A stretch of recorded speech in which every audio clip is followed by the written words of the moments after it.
Assalamualaikum, halo bertemu lagi di channel Tukura TV. Nah hari ini Tukura pengen review pompa DC, tapi ini bukan pompa DC pertanian ya.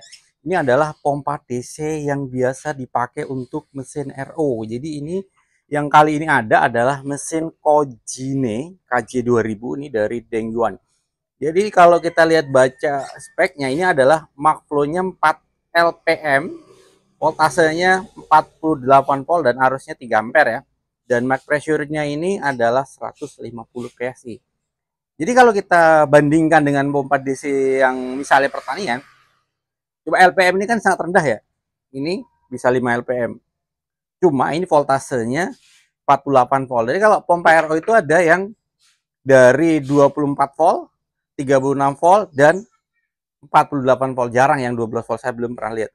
Nah, seperti itu. Jadi secara body dan karakter jelas berbeda ya, meskipun ini LPM-nya itu cuma 4, ini 5, tapi ini voltasenya 48 dan ini kekuatannya beda ya.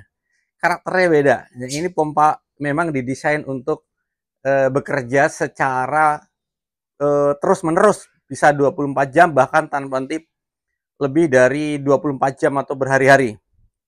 Seperti itu. Kalau pompa ini kenapa dia didesain nggak bekerja 24 jam? Ya, kalau misalnya dipakai sebentar mungkin akan panas, beda dengan pompa aero yang bodinya juga sudah berbeda. Jadi secara kumparan dan motornya beda, kepalanya pun beda. Jadi seperti itu. Dan ini kita pakai Trasfo yang 48 volt 3 bel. Ini model trafo ya, bukan switching ya. Makanya dia berat, trafo. Dalamnya kumparan. Dia lebih tahan dengan pemakaian yang siklus yang konstan gitu kan. Bedanya adaptor trafo itu kan dia adaptornya meskipun nggak dipakai, dia harusnya kepakainya lebih boros dibanding yang switching. Switching dia akan menyesuaikan dengan kebutuhan. Seperti itu. Nah, untuk input outputnya, kalau pompa DC pertanian kan ini langsung soket, ada yang drat. Tapi soket drat yang terjadi seperti ini kan 18 mili. Tapi kalau pompa RO ini dratnya drat dalam dan dia pakainya yang 3/8 inch, kan mili lagi. Jadi lebih kecil dikit ya dibanding dengan drat 18 mili, itu dia lebih kecil. Seperti itu. Nah, makanya kalau kebutuhan misting yang jangka misalnya runningnya lebih dari berjam-jam, 10 jam lebih, udah pasti pompa ini akan cepat rusak. Akan cepat rusak pompa ini. Karena memang didesainnya bukan untuk jangka panjang pemakaian sehari berjam-jam tanpa henti kemudian dipakai setiap hari. Nah, disarankan pakai model pompa yang seperti ini. Meskipun secara price ini sama-sama, taruhlah sama-sama 4 LP, ini harganya bisa sekitar 8 kali lipatnya. 7 sampai 8 kali lipatnya. Seperti itu. Nah, ini kita coba ya. Ini sebenarnya dratnya 3/8. Saya belum, kebetulan ini nggak ada drat yang slip lock langsung, jadi ini pakai model bawaannya ya. Mudah-mudahan kenceng. Kita akan coba flow-nya, LPM-nya apakah dan tekanannya seperti apa. Kita akan cari spek dan suaranya. Nah, kali ini saya nggak ngebandingin secara head to head langsung ya. Seperti itu aja. Kita coba sambungkan inputnya ya. Input sebelah kiri. Nah, karena saya ini harusnya selangnya juga yang 3/8 ya. Kebetulan saya nggak ada, jadi saya pakai selang PU nih, PU 10 mili. Ternyata cukup pas pakai selang PU 10 mili. Mudah-mudahan tidak bocor ya. Nah, kesini kita pakein selang PU 10 mili juga. Karena saya kebetulan selang 3/8 belum nyari tadi. Nah, pompa ini juga pompa yang didesain food grade ya, karena kan buat mesin RO atau mesin reverse osmosis atau mesin filterisasi air ya, air minum. Jadi lebih rekomend kalau Anda misalnya dipakai untuk mesin air buat air minum, pompa inilah yang lebih cocok. Nah, kita coba ya. Jedot apa enggak? Karena ini, itu nyedot ya. Langsung nggak lama dan suaranya sangat halus ya. Nah, kita lihat flow-nya 4 LPM. Sangat tepat ya. Sangat tepat. Beda dengan pompa-pompa yang pompa label-label pompa DC itu lebih banyak dibuat LPM-nya lebih tinggi, misalnya kali 5 LPM tadi diukur 4. Jadi ini sangat stabil. Ini tekanannya masih 0 ya, karena kan kita belum pakai untuk dihambat di sininya. Nanti kita hambat buat cuci, kayak kita masukin selang ini buat cuci motor seperti apa dia. Nah, ini seperti ini ya. 4 LM. Nanti kita coba juga untuk misting. Oke, sebelum saya tes pakai nozzle, saya pengen lihat dayanya berapa. Ini kita lihat ya. Nah, itu langsung outputnya masih utuh. Dan ini dayanya itu, kelihatan nggak ya? 41 watt. 41 watt. Dengan tanpa beban. Oke, kita langsung mau pakein semprotan ya. Ini kita pakai semprotan. Dan kita pakai semprotan ini. Kita tancap lagi.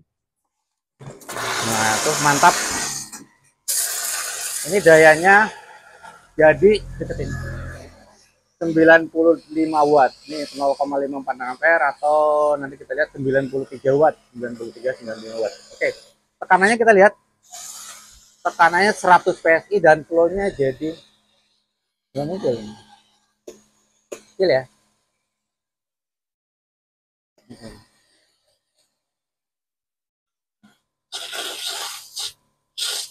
Nggak terukur nih, agak error. Nah, ini kita lihat tekanannya ya. 100 PSI. Jadi kita akan putar terus. Ini naik ya. Bisa nggak 150 PSI? Nah, ini nggak ada cut-off-nya ya. Harus hati-hati. Nah, tuh. Mencapai lebih dari 150 PSI ya. Saya nggak akan mencoba lebih dari itu. Dia terbukti mencapai 150 PSI lebih karena ini nggak ada cut-off-nya. Jadi nggak ada otomatisnya. Dan ini semprotannya mantap. Tekanannya kenceng karena di atas 100 PSI ya. Udah pasti sangat bagus ya. Dan otomatis, dan ini juga pompanya sangat adem dan nggak berisik. Nah, itu. Ini tekanannya sampai jauh. Kalau kita jetkan sekitar sampai sana tuh 6 meter lebih, 7 meter sampai tembok lah. Seperti itu. Nah, ini kalau buat, nah gitu. Nah, ini kan buat semprot ya. Tentu saja bisa ya, karena ini gak ada cut-off-nya, jadi tentu saja bisa. Jadi cuma ya mahal kalau buat didesain buat cuci motor.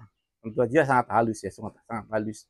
Suaranya halus. Dan ini ada beberapa macam spek ya. Kalau ini kan termasuknya yang cukup tinggi karena ini yang buat hampir di atas 500 GDP ya. Kita coba akan masukin ke misting ya.